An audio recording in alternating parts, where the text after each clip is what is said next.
നമസ്കാരം മക്കളെ, നമുക്ക് പഠിക്കാം. ഇന്ന് നമ്മള് ഊ എന്ന അക്ഷരത്തിന്റെ ചിഹ്നമാണ് പഠിക്കാൻ പോകുന്നത്. അപ്പൊ ആദ്യം നമ്മൾക്ക് ഊ എങ്ങനെ എഴുതാന്നുള്ളത് നോക്കാം. ആദ്യം ഊ എഴുതി ഊ എന്ന് നീട്ടി ഉച്ചരിക്കാനായി ഈ ഒരു ചിഹ്നം ചേർത്തു. ഇപ്പൊ ഊ ആയി അല്ലേ? എങ്ങനെയാണ് ഇനി ഊ എന്നതിന്റെ ചിഹ്നം എഴുതാ?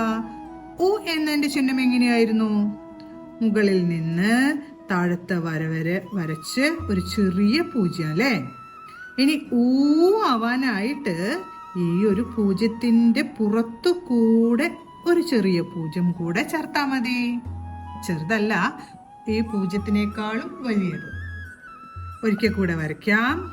മുകളിൽ നിന്ന് താഴേക്ക് വരച്ച് ഒരു പൂജ്യം വരച്ചു. ഇപ്പൊ ഊ എന്ന ചിഹ്നമായി. അതിനുശേഷം അതിന്റെ പുറത്തു കൂടെ കുറച്ചുകൂടെ വലിയ ഒരു പൂജ്യം വരയ്ക്കുമ്പോൾ ഊ എന്ന ചിഹ്നമായി.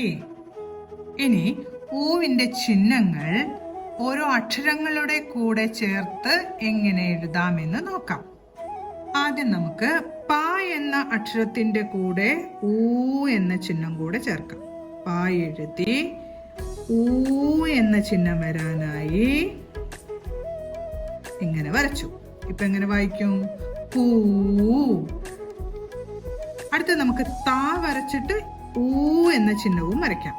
താ എഴുതി ഊ എന്ന ചിഹ്നം വരയ്ക്കുമ്പോൾ എങ്ങനെ പറയും? തൂ.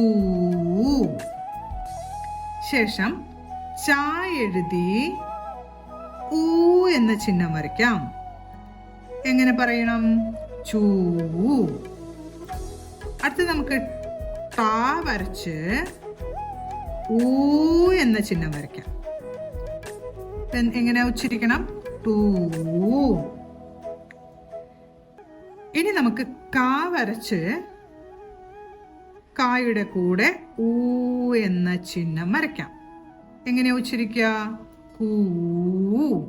ഓരോ അക്ഷരങ്ങളും ഊ എന്ന ചിഹ്നങ്ങൾ ചേർത്ത് തന്നെ പറഞ്ഞുകൊണ്ട് ഒരു 10 പ്രാവശ്യമെങ്കിലും എഴുതി പഠിക്കാൻ ശ്രമിക്കണം. അടുത്ത ക്ലാസ്സിൽ കാണാം. നമസ്കാരം.